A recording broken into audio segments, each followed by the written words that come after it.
Hai rekan-rekan mahasiswa, bertemu dengan saya lagi, Gede Humaswara Pratama, di mata kuliah Introduction to Programming. Nah, pada video kali ini kita akan membahas tentang variabel dan tipe data, ya.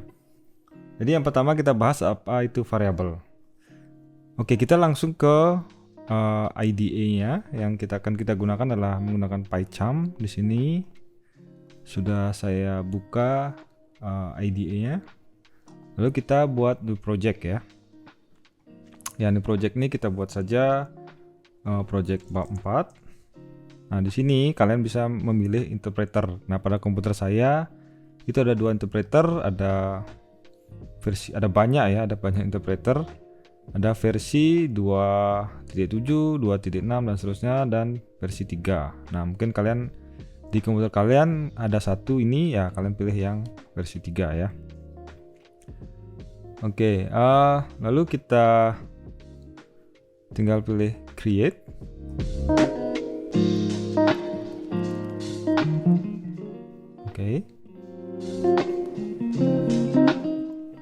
Oke, ini akan muncul seperti ini ya di layar kalian.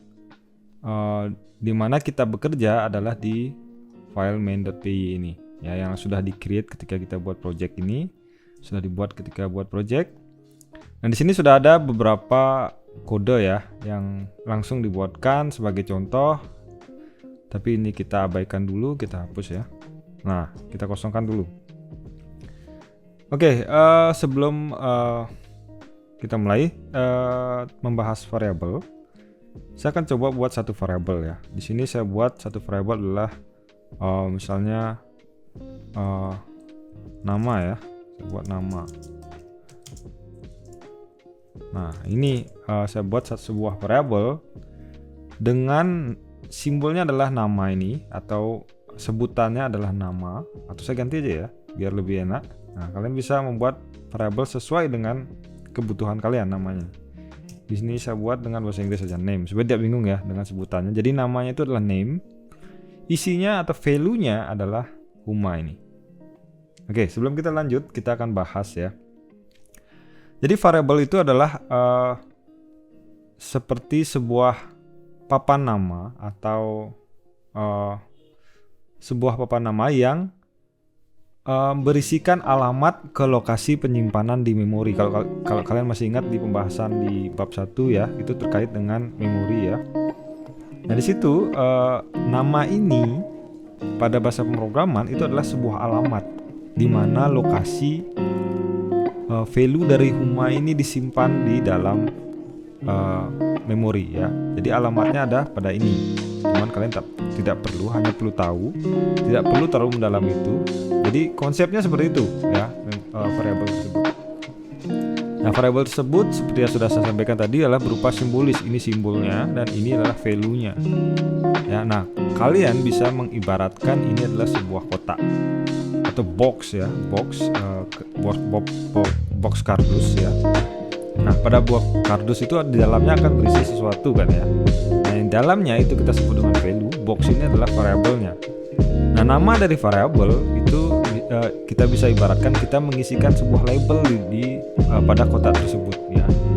Yang labelnya isinya adalah sesuai kebutuhan kita. Misalnya kalau di sini adalah name ini. Nah, bisa diibaratkan seperti itu, atau bisa diibaratkan juga seperti pada rumus matematika kan ya. Di sana terdapat variabel ya pada rumus matematika, misalnya rumus segitiga A kali T bagi 2 gitu ya, atau A kali T kali setengah. Nah, A dan T itu adalah variabel ya yang mewakili nilai dari alas dan nilai dari tinggi kan, seperti itu ya. Nah, kurang lebih sama variabel yang ada pada pemrograman. Itu ya contoh dari bagaimana kita bisa mengibaratkan variabel. Jadi kalian bisa mengisi misalnya umur, misalnya di sini dengan angka gitu misalnya ya, atau dan sebagainya. Nanti kita bahas lebih dalam dulu. Nah, selanjutnya adalah penamaannya. Tadi saya sebutkan penamaannya bisa sesuai dengan yang kebutuhan kita. Nah, cuman di sini ada aturannya juga, tidak boleh sembarangan. Yang pertama itu nama tidak boleh ada spasi ya, misalnya nama member. Nah, tidak bisa dipahami oleh bahasa pemrograman hal yang seperti ini. Spasi itu tidak dianggap dianggap sebuah mengandung arti di sana ya, di dalam pemrograman. Jadi kita tidak bisa sembarangan menggunakan spasi. Nah, lalu bagaimana kalau kita menggunakan dua suku kata atau lebih ya? Itu bisa kita gunakan underscore misalnya. Yang jelas dia tidak boleh ada spasi di dalam variabel tersebut ya. Itu tidak akan dipahami oleh bahasa pemrograman. Nah, yang kedua itu tidak boleh mengandung keyword dari bahasa pemrograman tersebut. Keyword yang dimaksud misalnya kalau kita mau print ini ya, kita print name member. Nah, ini kalau kita print saya jalankan. Nah, ini kan di print ya, sudah di print. Ini tugasnya adalah menampilkan di terminal seperti ini. Nah, print ini adalah keyword, salah satu keyword yang digunakan dalam bahasa pemrograman Python. Ya, keyword ini tidak bisa kita gunakan. Misalnya kalau kita gunakan print, nah dia tidak akan bisa dipahami. Ya, pseudo print. Jadi print itu sudah digunakan oleh Python, tidak bisa kita gunakan lagi. Ya, mungkin sedikit diedit lah namanya. Kalau kita menggunakan yang mirip-mirip dengan keyword. Dan ada banyak keyword, itu kalian bisa nanti googling apa saja keyword yang ada di Python. Lalu yang ketiga itu nama harus dimulai dengan huruf atau karakter garis bawah. Jadi tidak boleh ada angka di depannya. Ya, nah ini akan timbul error. Dari mana saya tahu ini error? Ini garis bawah di bawah. Nah, ini enaknya menggunakan IDE ya. Jadi sudah diberitahu oleh IDE bahwa ada sesuatu yang salah di program kita. Ya, ini kelihatan kalau ada banyak kode di sini akan kelihatan merah-merah seperti ini. Ya, nah, jadi tidak boleh menggunakan angka di sini ya. Jadi harus huruf atau underscore ya. Kalian bisa menggunakan underscore di bawah. Kalau nggak tahu underscore itu garis bawah ya. Oke, yang keempat itu adalah nama variabel tidak boleh dimulai dengan angka ya, tadi saya sudah sampaikan. Nama variabel hanya boleh berisi karakter alfanumerik ya, huruf dan angka dan garis bawah. Jadi tidak boleh menggunakan simbol seperti ini ya, atau ini misalnya. Nah, itu artinya akan berbeda ya, itu tidak boleh digunakan. Jadi dari A sampai Z huruf besar huruf kecil tidak masalah. Jadi kalian harus ingat bahwa itu adalah case sensitif ya. Print dengan print seperti ini artinya berbeda ya. Nah, print dengan print seperti ini artinya berbeda. Kalau saya buat print dengan P huruf kecil, yaitu ma, P dengan huruf besar, itu artinya adalah tes ya. Itu harus kalian perhatikan di sini. Oke, jadi itu ya, itu pembuatan nama. Selebihnya kalian bebas ya, selebihnya kalian bebas menggunakan nama dengan sepanjang apapun di sini tidak masalah. Ya, yang penting yang jelas itu harus merepresentasikan dari value-nya ya. Jangan terlalu rumit atau tidak menjelaskan apa value-nya. Misalnya ini value-nya adalah nama. Di sini kalian buat A. Nah, itu misalnya, atau di sini yang di sini umur kita buat U. Nggak perlu seperti itu ya. Ini akan menjadi membingungkan kalau akan ada banyak kode di sini. Kita hanya membuat seperti ini nama variabel. Ini dibolehkan, tapi kita sendiri yang akan bingung nantinya ketika sudah program kita sudah kompleks. Oke, itu untuk penamaannya. Nah, lalu assignment-nya, cara mengisinya adalah menggunakan sama dengan seperti ini ya. Sederhana seperti itu. Jadi apapun nilai ini akan dimasukkan ke dalam variabel, nama variabel ini. Yang bisa ganti lagi dengan name, bisa ganti dengan ini. Untuk menggantinya kita tinggal assign lagi. Misalnya di sini saya name John ya. Ketika saya print, namanya akan berubah sesuai yang terakhir ya. Jadi saya jalankan John ya. Jadi itu ya, kalau kita ingin assign lagi value dari variabel tersebut. Oke, itu ya kurang lebih. Nah, di sini pada Python itu tipe tipe data, ada yang namanya tipe data dalam pemrograman ya, ada namanya tipe data. Nah, apa itu tipe data ya? Tipe data itu adalah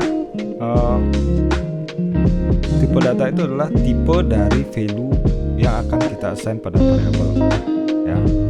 Jadi tipe data itu fungsinya pada pemrograman adalah untuk memberitahu bahasa pemrograman bagaimana dia harus menyimpan value ini atau data ini ke dalam memori ya.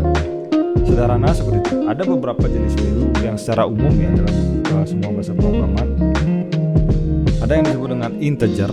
Integer itu adalah angka ya, angka atau bilangan bulat ya, bilangan bulat.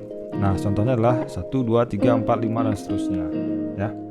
Lalu ada yang namanya float atau double ya, float dan double. Nah, itu ukurannya saja yang berbeda. Nah, float itu adalah desimal ya, desimal dengan ukuran tertentu, dan double juga desimal.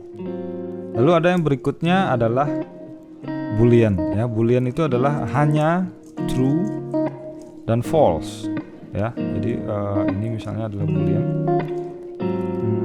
Boolean itu digunakan untuk kita untuk bahasa pemrograman mengambil keputusan. Nah, itu value-nya hanya 2, true atau false saja. Nah, pada Python itu huruf depannya menggunakan huruf besar ya.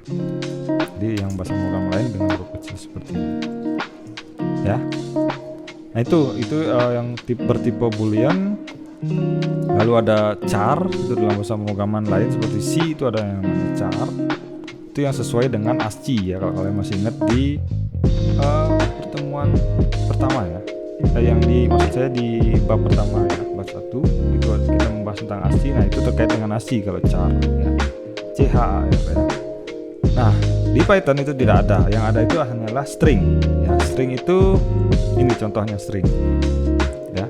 String itu ditutup dengan tanda kutip ya, di antara tanda kutip seperti ini ya. String itu berupa karakter ataupun angka ya. Kita juga bisa mengisi angka pada string ya. Nah, saja ini punya arti yang berbeda. Nah, nanti kita bahas lebih detail ya.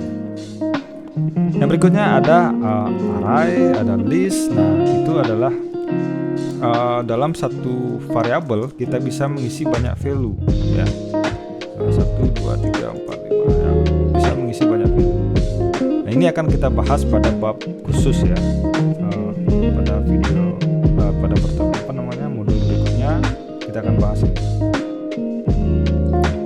Itu ada banyak ya di sana tipe data array dalam Python. Itu ada list, ada tuple, ada dictionary, ada banyak sekali, ada set, dan ada banyak lagi. Nah, itu kita bahas khusus. Nah, yang ingin saya bahas khusus adalah Python number ya. Jadi kita tadi sudah membuat Python number itu misalnya dengan umur ya, seperti ini. Kalau kita print, dia tidak ada masalah ya. Kita print umur, lalu kita print name ini ya. Ini kebetulan saya isi angka ya, ganti supaya mudah kalian membandingkan. Nah, ini sama hasilnya, dia berupa angka. Tapi apa bedanya? Ini adalah string, ini adalah integer. Apa bedanya dalam bahasa pemrograman? Nah, bedanya ketika kita akan menggunakan operator di sana ya. Operator kalau ini kita kalikan, kita tambahkan, itu akan artinya akan berbeda. Ya, misalnya di sini saya ini angka ya kalau kalian lihat, tapi di bahasa pemrograman ini taunya adalah string. Ya, misalnya kita tambahkan ya. Sini ya, kita tambahkan di sini name ditambah umur. Nah, ini saya sederhanakan. Kita buat ini 20. Oke, kalau 20 ditambah 30, kalau dalam matematika itu hasilnya adalah ini. Nah, dia bukan bingung. Ya, dalam bahasa pemrograman. Kalau dalam matematika ini hasilnya adalah 50 ya. Name ditambah. Karena dalam pemahaman bahasa pemrograman tipe datanya berbeda, ini tidak bisa dihitung. Ya, string ini tidak bisa dihitung. Ya, jadi akan muncul error ya. Ini disebutnya error. Kita diberitahu kalau dengan menggunakan IDE kita diberitahu can only concatenated string. Jadi concatenated itulah menggabungkan dua string. Jadi kalau dua string itu bisa ditambahkan dalam Python, jadi akan menjadi seperti ini. Nah, ini juga akan kita bahas nanti. Lanjut lagi. Ya, Nah, lalu kita lanjut lagi. Nah, contoh adalah operator lain yang kita gunakan adalah mengkalikannya. Ini juga akan artinya berbeda, jadi kalian harus hati-hati. Nah, apa yang dilakukan oleh Python adalah menampilkan ya string name ini sebanyak 30 kali. Ini kan, ini kalau kalian hitung, ini ada 20 sebanyak 30 kali. Itu yang dilakukan. Nah, jadi kalau kita ingin melakukan aritmatika, ini harus keduanya berupa integer atau berapapun, semuanya variabel itu tipe datanya adalah integer. Jadi kalau ini kita kalikan, ya baru sesuai dengan perhitungan matematika. Ya. Nah, itu untuk number ya. Number secara sederhananya seperti itu. Tapi ada banyak lagi yang itu harus kalian explore ya. Nah, yang berikutnya yang ingin saya bahas adalah string ya, terkait dengan string. Jadi saya di sini ingin membuat kalimat ya, kalimat. Nah, saya ingin mengambil di sebuah kata-kata ya, kata-kata panjang.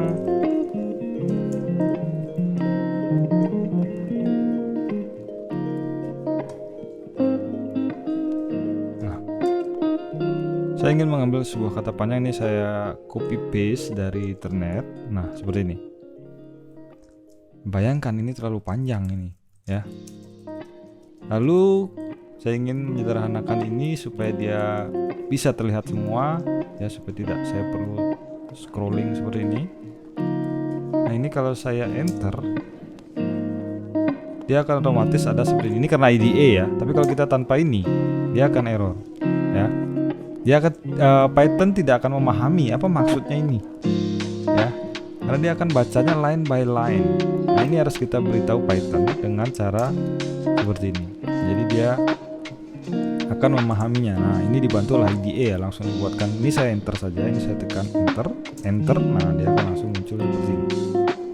Ya, itu untuk ketika kita ingin membuat sebuah variabel dengan isi string yang panjang sekali.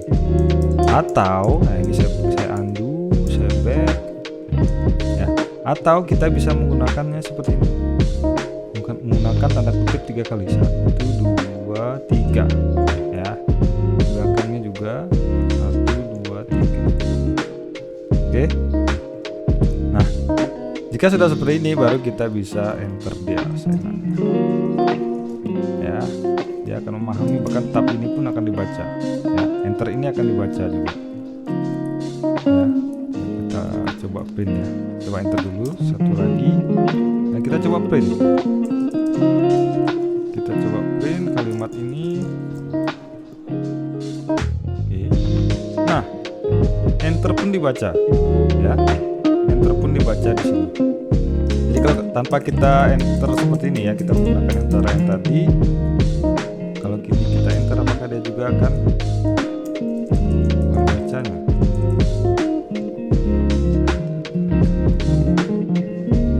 Ini bedanya ya. Jadi kalau kita ingin enter itu terbaca oleh Python, kita menggunakan kutip 3 kali tadi. Ya. Dengan cara ini Python tidak memahami. Tapi ada cara lain ya. Kita bisa menambahkan line baru pada Python ya, dengan simbol ini ya.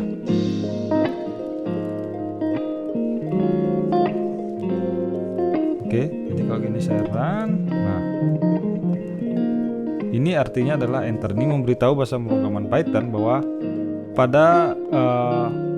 pada posisi ini harus di enter ya. Nah, ini adalah enter untuk di kode kita, tapi kalau untuk outputnya ini menggunakan _n di sana.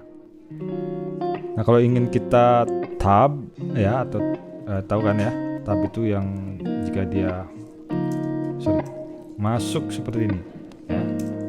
Nah, untuk kita bisa buat tab itu, kalau tadi n itu adalah enter, t adalah tab ya. Kalau ini saya jalankan, nah ini perhatikan di sini ada tab ya. Nah, itu ya. Atau lebih mudahnya, kalau kalian ingin tinggal ketik seperti dalam Microsoft Word misalnya, kalian bisa menggunakan kutip 3 kali seperti ini ya. Di sini ya, udah. Ya, kalau ini saya enter ya sudah. Yang seperti kalian tahu bahwa itu adalah enter. Lalu kalau saya tab, nah berarti kan sama kan ya. Terus enter lagi seperti lihat ya. Ini di tab lagi. Nah dia masuk, ada tab, ada 2 tab di sini ya. Sama sesuai dengan yang kalian ada di sini seperti di Microsoft Word. Oke, itu ya, itu sederhananya untuk line. Nah, pada bahasa pemrograman ada yang disebut dengan interpolation. Apa itu? Interpolation adalah penggabungan antara variabel dan string ya. Oke, ini saya hapus dulu ya, saya ganti. Saya buat variabel dengan nama salam. Sorry, saya buat nama variabel dengan nama hari itu misalnya, hari atau ya pagi. Maksud saya di sini hari ini adalah pagi, siang, sore, malam. Lalu nama saya misalnya ya, saya ingin print dia, saya ingin buat print seperti ini, selamat pagi saudara rumah. Saya ingin buat seperti ini tapi melalui variabel ya, saya jalankan ya. Tapi saya ingin melalui nama variabel ini ya.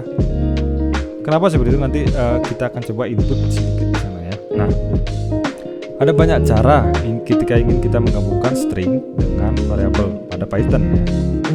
Misalnya yang pertama adalah menggunakan f-string ya. F-string itu maksudnya pada awal string yang ingin kita print atau yang ingin tampilkan atau yang ingin kita gabungkan, di depannya ditambahkan f sebelum kutipnya ya. Sebelum kutipnya ditambahkan f, sehingga kita bisa menambahkan variabel di sini. Misalnya pagi ini saya ganti dengan variabel hari ya. Di sini ditandakan dengan kurung kurawal. Jadi supaya bahasa pemrograman tahu ya, Python tahu atau interpreternya paham ini adalah variabel bro gitu misalnya. Lalu yang kedua saya ganti dengan nama ya. Tuh contohnya. Lalu ini ketika saya jalankan, nah sama ya. Kalau saya ganti malam, saya jalankan. Nah, selamat malam saudara rumah. Ini saya ganti namanya. Selamat malam saudara rumah. Jadi dia akan menyesuaikan dengan value dari variabel yang kita tambahkan di sini. Jadi interpolation itu seperti limnya ya, yang kita menyatukan antara string dan variabel. Jadi ada banyak cara ya kalau kita ingin menggunakan interpolation pada Python. Ya, kurang lebih ada 4 cara. F-string ini menggunakan F ini adalah cara yang terbaru dan cara yang paling sederhana, yang paling mudah ya. Ini kalau kita menggunakan string atau kita menggunakan misalnya integer ya. Sini sebuah integer, kita ketika print. Nah, dia akan langsung. Cara yang berbeda itu ada banyak ya di Python. Nah, cara yang berbeda itu kita harus memahami tipe datanya. Jadi kalau dia string kita harus sebut bahwa dia ini string, kalau dia integer kita harus sebut bahwa dia ini integer. Tapi menggunakan cara terbaru ini, menggunakan f-string itu sangat mudah ya. Kita hanya menempelkan variabelnya di sini. Menggunakan tanda kurung kurawal seperti ini. Kurung kurawal buka, kurung kurawal tutup di antara variabel tersebut. Nah, itu ini cara yang paling sederhana. Ada banyak cara, kalian bisa lihat di modulnya ya. Di modulnya itu ada banyak cara. Cuman ini yang cara yang paling mudah. Tapi ini dimulai di fitur ini ada pada versi Python 3.6 ya. Pada versi Python di bawah itu belum ada cara menggunakan f-string seperti ini. Oke. Nah, yang berikutnya yang akan kita bahas adalah input dan output ya. Kalau output kalian sudah lihat ya, menggunakan print, ini adalah output ya. Kalau kalian masih ingat, output itu adalah bagaimana komputer itu mengeluarkan sesuatu. Yang di sini contohnya adalah mengeluarkan ke layar melalui terminalnya ini ya, melalui terminal ini. Nah, berarti yang perlu kita bahas adalah input. Oke. Nah, input itu adalah yang kalau kalian masih ingat juga, input itu adalah masukan dari user kah, dari mic kah, dari webcam dan seterusnya. Nah, kita di sini akan buat masukan dari user, dari dia mengetik ya. Jadi kita akan minta namanya melalui input. Ya kalau tadi kita ketik di sini namanya ya. Nah, ini kan bukan program namanya kalau semuanya melalui kode saja. Jadi harus ada sesuatu yang bisa interaksi dengan user, itu harus ada ya. Nah, itu bisa kita lakukan melalui input ya. Nah, pada Python input itu, cara mengambil input adalah menggunakan function input yang sudah disediakan oleh Python. Jadi kita tinggal menggunakan input ya, masukkan nama ya. Jadi dia adalah berupa function ya. Mungkin kalian kita belum sempat bahas tentang function. Cuman kita akan menggunakan function ya. Print ini adalah function ya, contohnya. Jadi ada function lain yang bisa kita gunakan adalah input ya. Jadi kita bisa sebagai contoh seperti ini ya, minta input dari pengguna. Jadi ketika ini kita jalankan ya, nah dia akan meminta masukan dari pengguna. Nah, di sini saya bisa mengetik nama, misalnya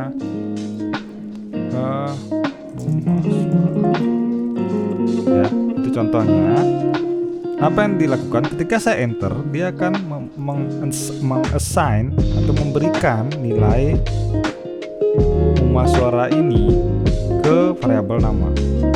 Ya, sama seperti kita memberikan di sini Uma Suara, sama seperti itu ya. Jadi tapi di sini lebih fleksibel. Apapun yang dimasukkan oleh pengguna, dia akan dimasukkan ke dalam variabel. Nah, ini ketika saya coba enter ya. Saya coba enter. Nah, selamat malam saudara Uma Suara ya. Sesuai kan ya? Jadi itu kalian bisa masukkan apa saja. Bahkan menggunakan integer ya, tapi saya coba integer ya. Apa yang terjadi ketika di sini saya buat variabel A, di sini variabel B, di sini adalah nilai